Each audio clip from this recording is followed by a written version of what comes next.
There is a pattern I see again and again with people who struggle with their weight. In fact, it's so prevalent that I would honestly call it an epidemic. Most people who experience this believe the problem is that they lack willpower or discipline, and that's why they can't seem to stay consistent with weight loss. But the truth is that they're actually caught in a powerful subconscious pattern that keeps pulling them back again and again. So in this episode, I am going to walk you through this cycle so you can begin to recognize it for yourself. And I also share tools to help you start breaking free from it. So come on in.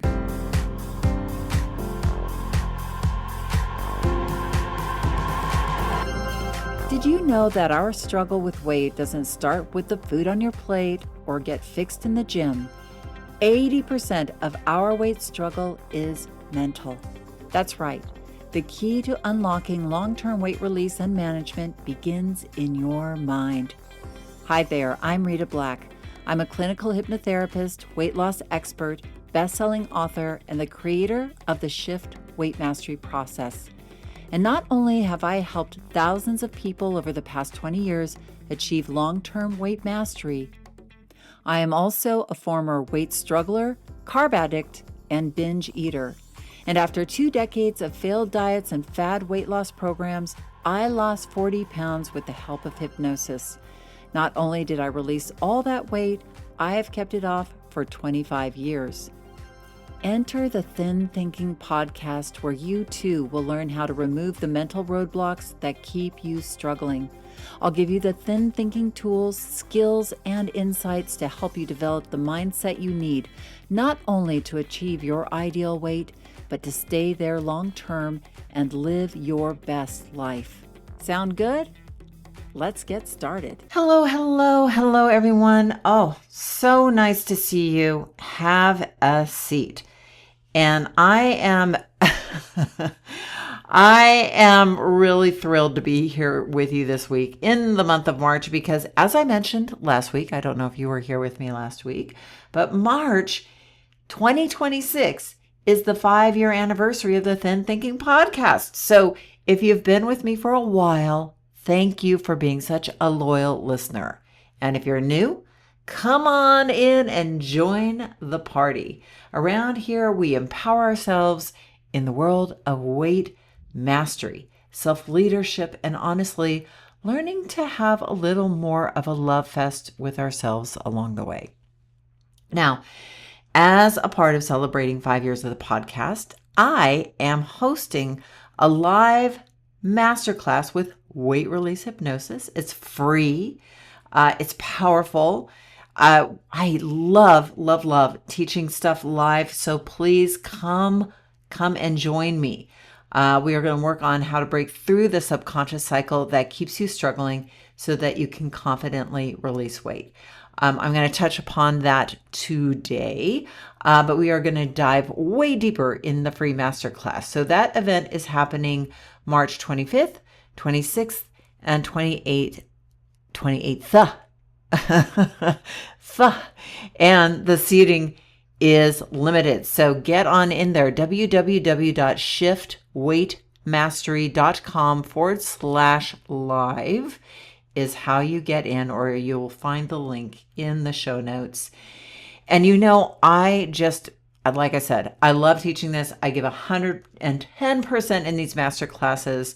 People have a great time, and we will be doing an amazing hypnosis weight release session. So if you have never experienced hypnosis, you've got to come.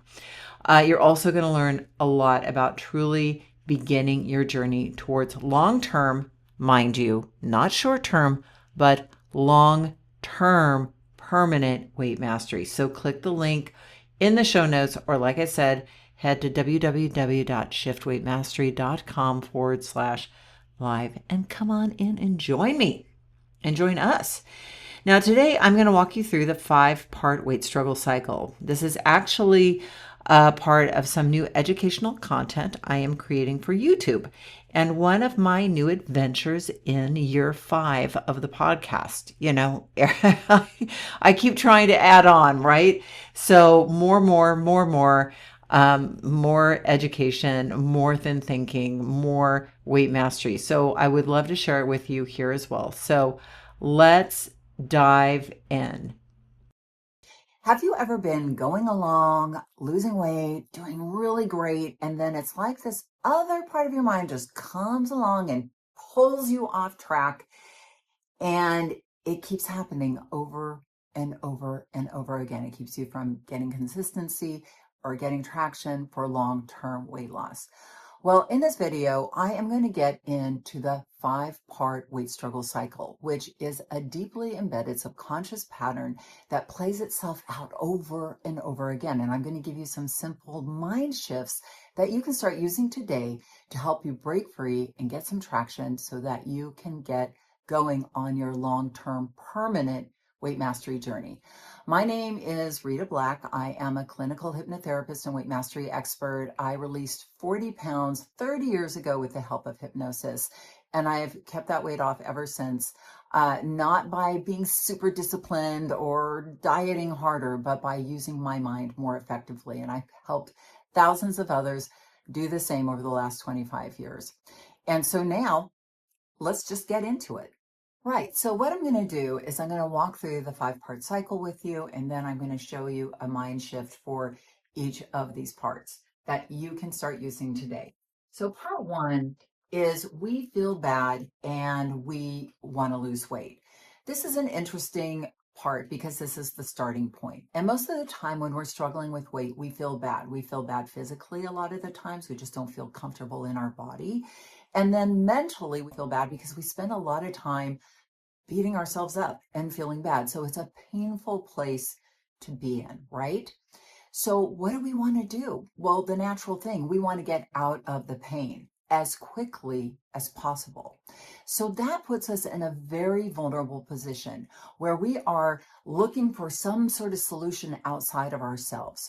Why are we looking outside of ourselves? Because we do not believe in ourselves and our ability to be successful in the long term.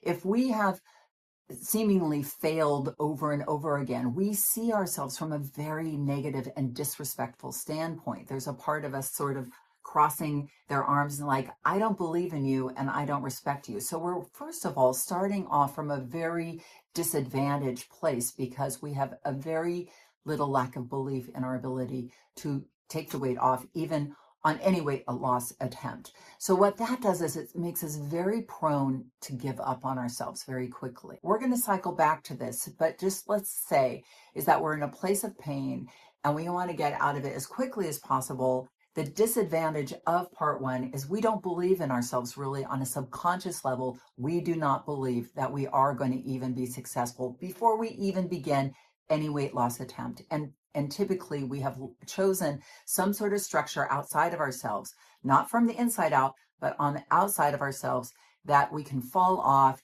and nothing changes from the inside out. So we're starting already from a disadvantaged place, if that makes sense. Okay, hopefully it does.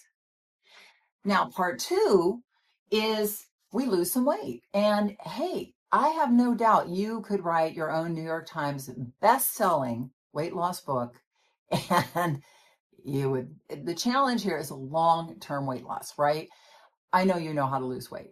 But what happens is that when we go into weight loss mode, we're being good. And that's a very interesting place to be because when we're being good, it feels good, right? We're losing weight, we're getting on the scale every day, the scale's down, we feel awesome.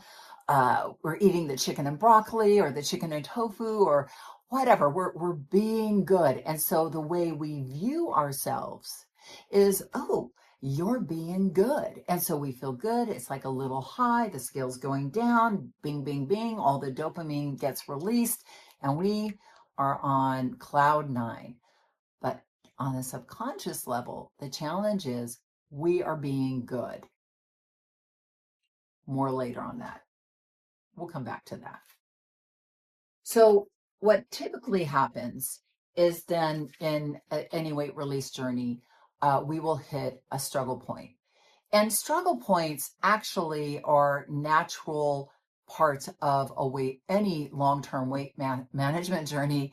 you're going to come into a lot of challenges along the way. Life doesn't just wait for you to lose weight, right? Like, oh, something always comes up, whether it's external or internal. And most of us have habitual struggle points that typically come up after we've released some weight. Maybe we lose focus. Maybe we get bored. Maybe we go away. Maybe we go out with our friends. Maybe we go through a stressful time and we get overwhelmed. But whatever the thing is that happens inside or outside of us, it gets us off track in some way. So we'll go out and eat too much with our friends and then overeat the whole weekend. We'll go away and do something similar, the same. We'll go through a tough week at work and we'll be stress eating and drinking at night. And like I said, we kind of gain weight in the same places and the same times and, a lot of the same situations over and over again. So we hit one of our struggle points and we get taken off track. And what happens is we now are not being good, right? So here's the challenge with being good is now we see ourselves as having been bad. So it's a fall from grace, and there's an internal critical voice within us that starts to beat us up. You blew it. See, you thought you were doing good and you blew it and you did bad and you're never going to be successful and you're broken and your body's broken and yada, yada, yada. Or you could have just hit a plateau and you start doubting yourself and doubting your ability to lose weight or your body's ability to lose weight. But whatever is happening, the internal feeling starts to feel bad. We start to feel shame. We start to feel distressed. We start to feel overwhelmed. So this other phenomena happens in our brain because we don't like to feel bad, is that this other part of our mind will step in, what I like to call our little inner rebel. So we have our inner critic beating us up, telling us, you're no good, you're a jerk. And then our inner rebel will really step in to try to save the day because it really is trying to get us out of this very stressful internal dialogue. And it will say, it's okay. We'll start again tomorrow, or we'll start again on Monday, or we'll start again at the beginning of the year, or whatever. We're going to start in the future, not now. We'll be good tomorrow, or Monday, or next month, or next year. What this does is something quite magical. It takes us out of feeling bad and into a sense of relief, like, oh, and to the degree we promise to be good today, we make that promise today for a future time. What does that do? Well, it gives us permission to be as bad as we want until that future time. And then, so usually if we've, like, let's say I ate a cookie and my inner critic's like, well, you blew it. Now it's all over. Then my rebel will come in and say, well, we'll start again tomorrow. Don't sweat it, honey. And then I'll eat the cookie. And then guess what I'm going to do? I'm going to eat another cookie and then some pizza and then a margarita and then da. And I'll do what I call under the radar eating. And what under the radar eating. So part 4 is the promising to start over. And what under the radar eating is simply a psychological phenomena where we are eating and we don't even often enjoy what we're eating, but because we know we're going to start over tomorrow and everything's going to be taken away from us and we're going to be deprived, it's back to chicken and broccoli on Monday. You're going to be good. So I'm going to be eating things I never eat. We get into this crazy head where we're eating stuff and it's just like, well, I might as well because I'm going to be good tomorrow. Okay. Hope this makes sense. And rings a bell. So we promise to start over. We get into our overeating mode.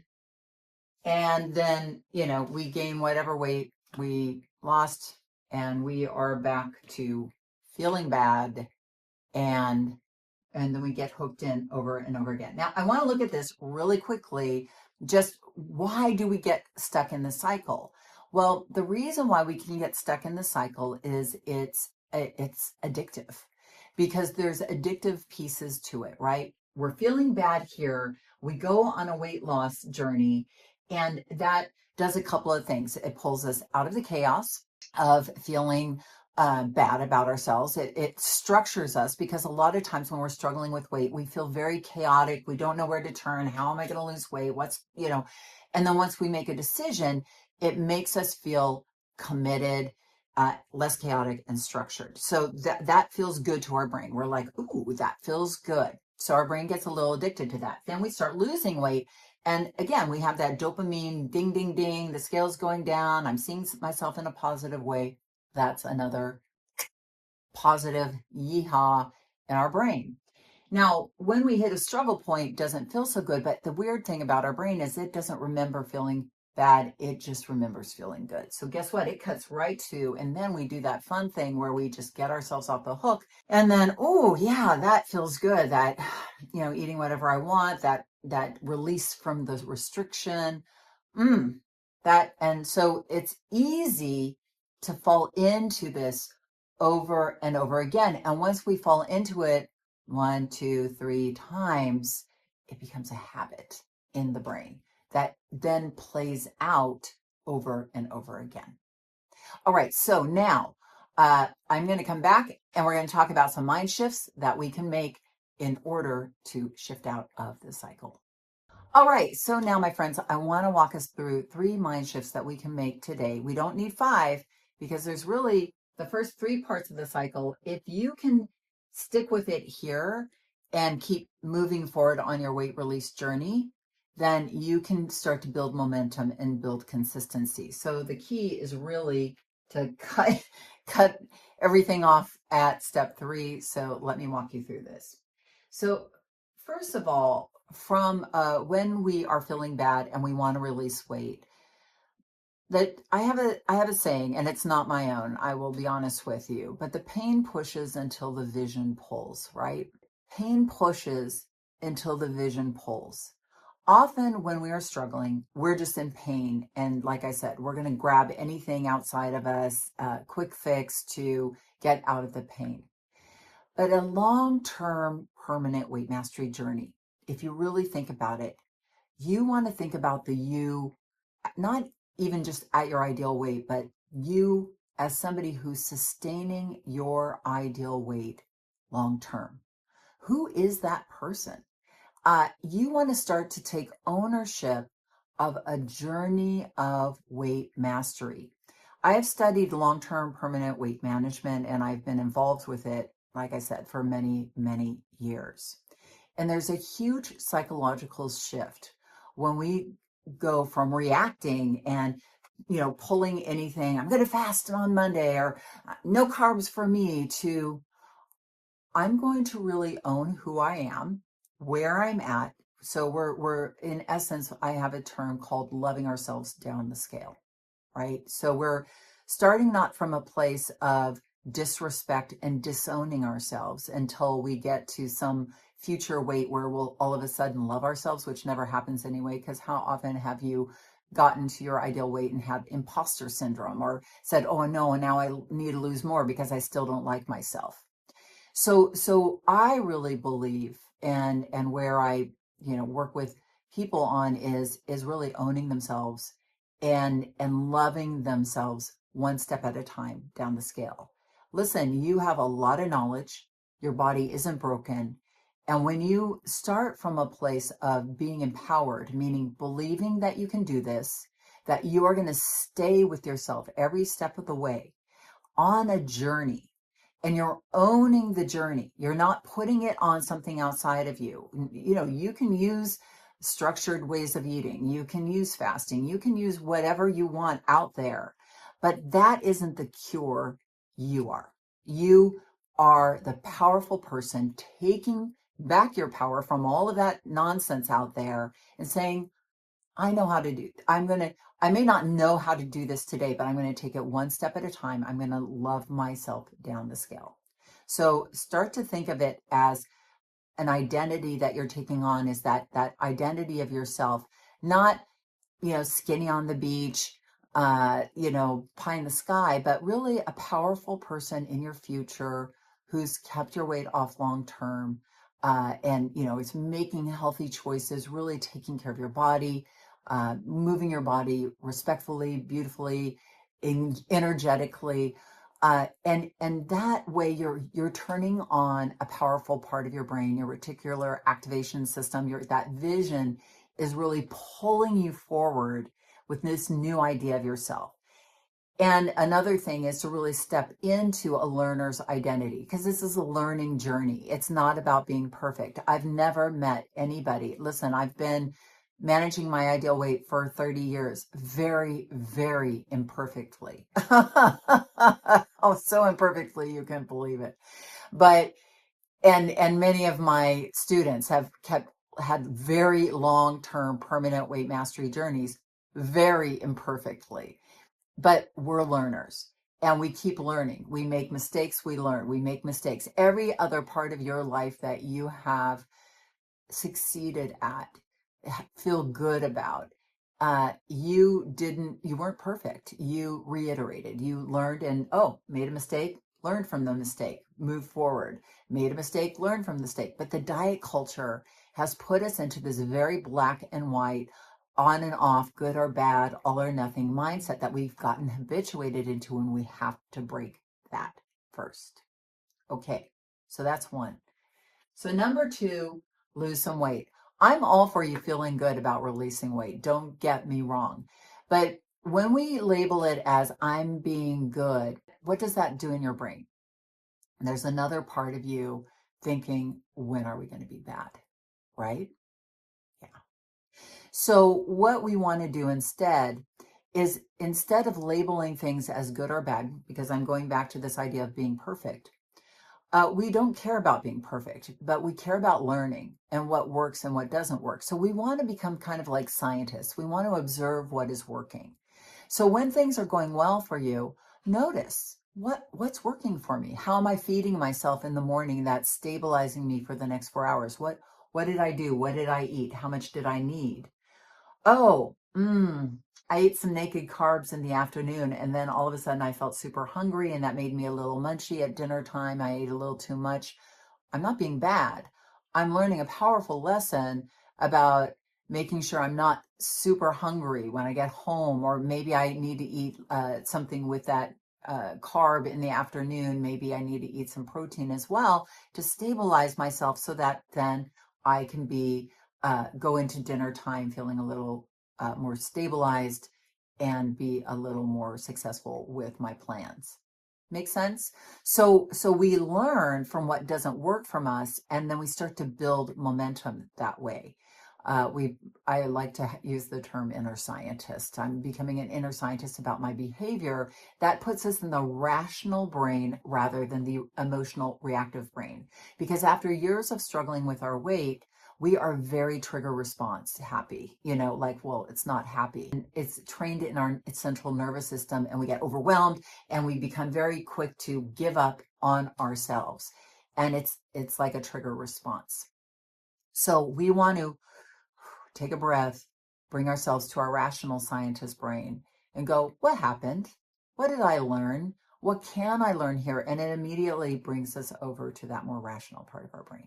Okay, now, hit a struggle point. So when we hit a struggle point, again, it's a learning event.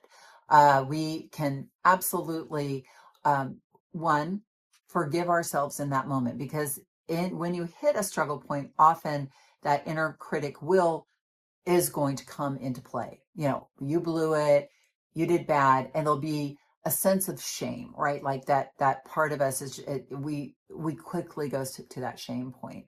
That will probably happen, but if in the moment you bring this other part of you, like I like to call it your inner coach, and that part of you is very loving and compassionate. And I'm not saying, I think people are afraid, like, if I forgive myself, then I'm going to be even worse and misbehave. And that's actually not true. Even studies have backed up that self-compassion with behaviors like any type of behavior, but they even studied weight management, and they see that self-compassion actually aligns you with yourself, gives you that self-respect that you need to then, okay, I forgive myself.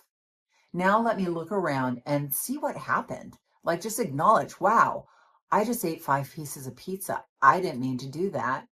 I care about myself. I love myself. This doesn't feel good. What can I do next time? Like, what happened beforehand? Let me have a look at that. Let me see. Oh, I allowed myself to get too hungry. I went out with my friends. I wasn't thinking about it. Whatever. You have a lot of things to learn when you're an inner scientist. And then next time you go out, you could say, well, next time that this is going to happen, what do I need to do to protect myself, to make sure that that doesn't happen again? There's many more pieces to that, but if you can just get behind this idea of when you get off track, it's not the end of the world, and it's a huge learning opportunity. And you take the next action, which is to eat a healthy meal, to drink some water, to go out for a walk, show up for yourself. Then whatever the 1,000, 2,000 extra calories, whatever, right? Or the macros, or whatever system you are using to manage your weight release, you're going to get back on track and keep on going. Here's the thing. Long-term weight management is a series of getting back on track and really flexing that get back on track muscle. It isn't about being good forever. Like I said, I've never met anybody in my life who said, oh yeah, I was perfect for the last 20 years. Quick review, feel bad, start to lose weight. Instead, we are going to step into that powerful vision of ourselves and see ourselves as owning our weight mastery journey. Two, we are not going to be good on a diet, but we are going to really own our journey, and we are going to be learners on that journey. And we aren't going to be good or bad, but we're going to be inner scientists learning about what's working for us and what doesn't work for us. And when we hit a struggle point, we're going to forgive ourselves, be compassionate, learn from what happened, and then move ourselves forward to the next place. So I hope today's episode has been of service to you. And like I said, if you'd like to go deeper, please come and join me for the live masterclass and free weight release hypnosis session. You can grab your seat at www.shiftweightmastery.com live. That's /live. And fun, inspired, packed with powerful insights, and designed to help you get started on the path towards long-term permanent weight mastery. So have a wonderful week, and remember that the key, and probably the only key to unlocking the door of the weight struggle, is inside you. So keep listening, keep exploring, and you'll find it. And I will be with you here next week. If you want to dive deeper into the mindset of long-term weight release, head on over to www.shiftweightmastery.com. That's www.shiftweightmastery.com, where you'll find numerous tools and resources to help you unlock your mind for permanent weight release, tips, strategies, and more. And be sure to check the show notes to learn more about my book, From Fat to Thin Thinking, Unlock Your Mind for Permanent Weight Loss.